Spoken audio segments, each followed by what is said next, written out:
ஜெயிக்கவே முடியாதுங்கிறதுக்கு அவர் என்ன புரட்சி தலைவர் எம்ஜிஆரா? பிடிஆர் தானே. ஒரு மிகப்பெரிய தைரியம் வந்திருக்கு. அந்த கேள்விக்கான பதிலுக்கு இப்பதான் தெரியுது.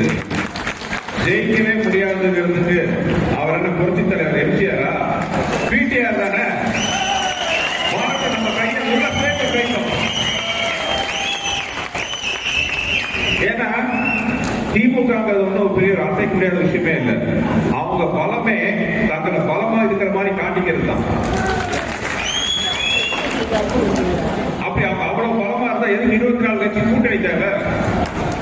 ஒண்ணு சொல்றேங்க, கூட்டமா இருக்கிறதெல்லாம் கூட்டணி கிடையாது, கூடி இருக்கிறது தான் கூட்டணி. நம்ம கூட்டணி மாதிரி இது அன்பால சேர்ந்த கூட்டணி, பண்பால சேர்ந்த கூட்டணி, கொள்கையால சேர்ந்த கூட்டணி. அந்த கூட்டணியில் பார்த்தீங்கன்னா அவங்களுக்கே தெரியும், கூச்சல், குழப்பம், பிரச்சனை, வேட்பாளர்கள் மாத்திரத்தை லொட்டு ரோசுக்கு அத்தனை. என் பாஷையில் சொல்ல போனா building strong, safe but week. N personal dialogue போட்டு எனக்கு வாழ்க்கையிலே சிரிப்பா இருக்குது. நேரக்காமே அதனால சுருக்கமா முடிச்சுக்கிறேன்.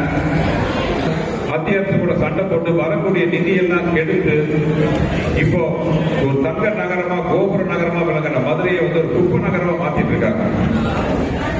இதுதான் இவங்க ஆட்சி செய்யற லட்சணம். இப்ப சொல்லுங்க, மதுரையை வஞ்சித்தது மத்திய அரசா இல்லை இங்க ஆண்டு இருக்கிற மாநில அரசா? எல்லா இடத்துலயும் ஊழல், லஞ்சம். மதுரையை சுற்றி பார்க்கும்போது ரொம்ப ரத்த கண்ணீர் வருது. எங்க பார்த்தாலும் ரோடு குண்டு குழிமா இருக்கு, அதுல சாக்கடை ஓடுது, ஒதுக்க கழிப்புகள் கிடையாது. மதுரையில வைகை ஆத்த, தெய்வ நகர்ல வைகை ஆத்த ஒரு சாக்கடை நதியா மாத்திட்டு இருக்காங்க. கார்பரேஷன் ஊழல் பாத்தீங்கன்னா அடேங்கப்பா 200 கோடிங்கிறாங்க. ஆனா ஒரு விஷயம் மட்டும் நான் ஒத்துக்க மாட்டேன், திமுக 200 கோடிக்கு ஊழல் பண்ணாங்கிறத நான் ஒத்துக்கவே முடியல. ஏன்னா அவங்க 200 கோடி ஊழல் பண்றவங்க சின்ன லெவல்ல பண்ண மாட்டாங்க, இது ஆயிரக்கணக்கான கோடி. நம்மளுக்கு வெளியில தெரிஞ்சிருக்கிறது இங்கிலீஷ்ல சொல்லுவாங்க டிப் ஆஃப் தி ஐஸ்பர்க். நமக்கு வெளியில தெரிஞ்சிருக்கிற அளவு பாத்தீங்கன்னா ஒரு 200 கோடி, பின்னாடி எவ்வளவோ இருக்கு. இவங்க கொள்ளையடிச்சது எந்த திட்டத்தையும் உண்மையா நடத்த விடாம இப்ப வந்து இவங்க மேல எத்தனை தவறுகளையும் தப்புகளையும் வச்சுக்கிட்டு என்ன பார்த்து சொல்றாங்க, இவன் வெளியூர்ல இருந்து வந்தவன், வெளியூர்ல இருந்து வந்தவன். எனக்கு அதை கேட்கும் போது சிரிப்பா தான் இருக்கு. உள்ளூர்ல இருந்து இவங்க என்ன சாதிச்சாங்க?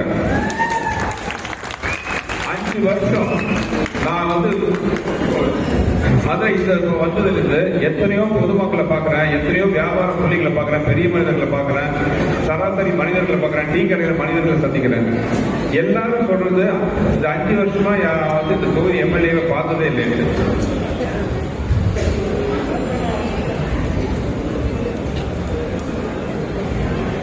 இந்த தொகுதி எம்எல்ஏ பார்த்ததே இல்லைங்கிறதா இங்க இருக்கிற எல்லா மக்களோட கம்ப்ளைண்ட் வரும். அவங்க தான் என்னப்பா சொல்றாங்க, வெளியூர்காரன். நீங்க மட்டும் நம்ம எல்லாம் ஒன்னா கூடி நின்று இந்த வெற்றியை பெற்று தந்தா என்ன பார்த்து எங்கிருந்தோ வந்தா நம்ம சொல்றவங்க வாயிலிருந்தெல்லாம் எங்கிருந்தா வந்தான்னு சொல்ற அளவுக்கு நான் கண்டிப்பா வேலை செஞ்சு உங்களை எல்லாத்துக்கும் பெருமைப்படுத்தி நான் வாக்கு கொடுக்குறேன். நம்ம முன்னாடி இருக்கிறது சாதாரண ஒரு விஷயம் கிடையாது, மிகப்பெரிய ஒரு போராட்ட களம். ஏன்னா அதுக்கான அறிகுறிப்பே தெரிஞ்சிருச்சு, நம்ம வெற்றியோட அறிகுறி. ஏன்னா நேற்று புதுசா ஒரு வார்த்தை பரப்புனாங்க. நான் செய்திகளை உள்ளது உள்ளபடி தெரிந்து கொள்ள ரெஃப்ளெக்ட் நியூஸை சப்ஸ்கிரைப் பண்ணுங்க.